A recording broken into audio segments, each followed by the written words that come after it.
આજે બપોરે 2 વાગે ધારીની અંદર રાજુલા એજ્યુકેશન હબને લઈને જે મિટિંગ થઈ રહી છે એ મિટિંગમાં જવા માટે અમે બસ 5 મિનિટમાં નીકળી રહ્યા છીએ. એ પહેલાં આ એક વિડીયો મૂકી રહ્યો છું જે બહુ જ મથામણ કર્યા પછી હાથમાં આવ્યો છે. અને જે લોકો એવું કહેતા હતા કે જોગદિયા સાહેબ સાથે પણ દગો થયો છે ને એ સમાજવાડી બને છે, તો આ જોગદિયા સાહેબનો જે વિડીયો મૂકું છું એ હતો ઘોંઘાટવાળો, થોડોક સાફ વોઇસ કરી અને મૂક્યો છે. ઓરિજિનલ વિડીયો પણ અમારી પાસે છે.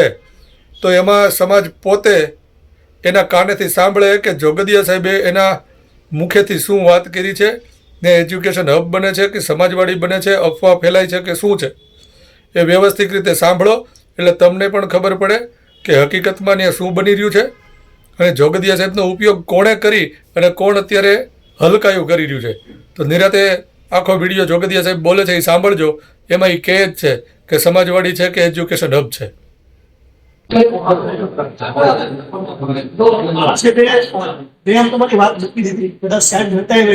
એજ્યુકેશન હબની ડિઝાઇન બાબતે વાત મૂકી દીધી, પણ કદાચ મિત્રો મોડા છે ન સમજ્યા હોય. મેં જેમ કીધું હાલમાં નગરપાલિકાની અંદર નવા કાયદા બાંધકામના આવે, આ બધું ખબર છે. આપણે એમ કહેતા હોય કે નગરપાલિકામાં આપણું હાલ નવું બાંધકામ કરી નાખો, આપણું અત્યારે આવે 5 વર્ષ પછી નહીં. આપણો સમાજ જેવી પ્રગતિ કરશે ને એવા લોકો આપણી પરીક્ષા કરશે. એટલે જે પાર્કિંગના નિયમો છે કે અંડરગ્રાઉન્ડ પાર્કિંગ, ખુલ્લું મૂકવાના નિયમો છે કે રસ્તાના નિયમો છે, એમનો આપણે આખી પુસ્તિકા મંગાવી ગાઈડલાઈનનું પાલન કરવાનું છે. અને બાદ ડિઝાઇન બનાવવાની ડિઝાઇન બની છે. તમને કીધું પહેલા મારે ઓરિજિનલ રૂમ જેમની અંદર 500 માણસો બેઠું સિનેમા ઘર નહીં સામે એક્શન લઈએ. બીજા મારે હોસ્ટેલ છે, એ જ ગ્રાઉન્ડ ફ્લોર ઉપર રસોડું, હોસ્ટેલની સુવિધાઓ, વાહન સુવિધાઓ, મોટરસમ, આ વસ્તુ છે. ત્રીજા મારા સ્પોર્ટ્સ સેન્ટર, આ આખી આપણી ડિઝાઇન છે. હું વધીને અઠવાડિયાની અંદર કલરફુલ ડિઝાઇન આપણી બધાને સામે મૂકી દે છે. ડિઝાઇન છે આપવાની છે. આજ મને મળવા નથી પણ કોઈ કારણ મળી નથી. પણ મેં જેમ કીધું એમ હવે તમને કોઈ ગોતી છે એટલે ફરીથી નગરપાલિકાના કાયદાનો અમલ કરવો જો ઓનલાઈન મંજૂરી લઈ પડશે. એ જ ડિઝાઇનની આપણે નગરપાલિકા પાસેથી મંજૂરી હા ભાઈ આવતો કરી શકશો પછી જ આપણે કરવાનું છે. હજી 1 મહિનો લેટ થાય તો કોઈ વાંધો નથી. પૂરું કરતો પણ 1 વર્ષ 2 વર્ષની કે 4 વર્ષ થાય તો વાંધો નથી, પણ આવનાર ભવિષ્યની ચિંતા ન રહે એની કાળજી આપવાની છે. ડિઝાઇન બનશે, નોંધાવટ તમારી સામે મૂકવામાં આવશે. છતાં મેં કીધું સિવિલ સાઈડના કોઈ અમારી કરતા વધારે જાણકાર હોય તો ચોક્કસપણે આપણે ફેરબદલાવ કરશું. આ 3 માળની સમિતિ છે. કોઈ અફવા ફેલાવતી કે સમાજની વાડી બને લગ્ન પસંદ માટે બને તો તદ્દન ખોટું છે. પણ આઈડલ પડે સમાજ ઉપયોગ કરે એ બધાને એક માસનો ઉપયોગ કરવો જોઈએ. કાલે વાર આપણા પસંદો પણ ત્યાં થશે. પણ મુખ્ય ભાર એજ્યુકેશન ઉપર મૂક્યો. હોસ્ટેલને આપણે એવી રીતે ડેવલપ કરીએ કે ભવિષ્યમાં સ્કૂલમાં એને કન્વર્ટ કરીએ. જે આપણે 1 થી 5 ની 7ની મંજૂરી મળે 20 રૂમ તો એ પણ આપણે તમારે ડિઝાઇન તૈયાર કરવાનું છે. એટલે કોઈ ખોટી અફવામાં આવવું નહીં. આપણે જે નક્કી કર્યું એમ સમાજનો વિસ્તાર છે. દરેક ગામમાંથી એક સભ્યની જવાબદારી છે ઘર ઘર સુધી જાય. એક ઘરેથી 10 રૂપિયા આપે તો 100 રૂપિયા આપે તો ભલે.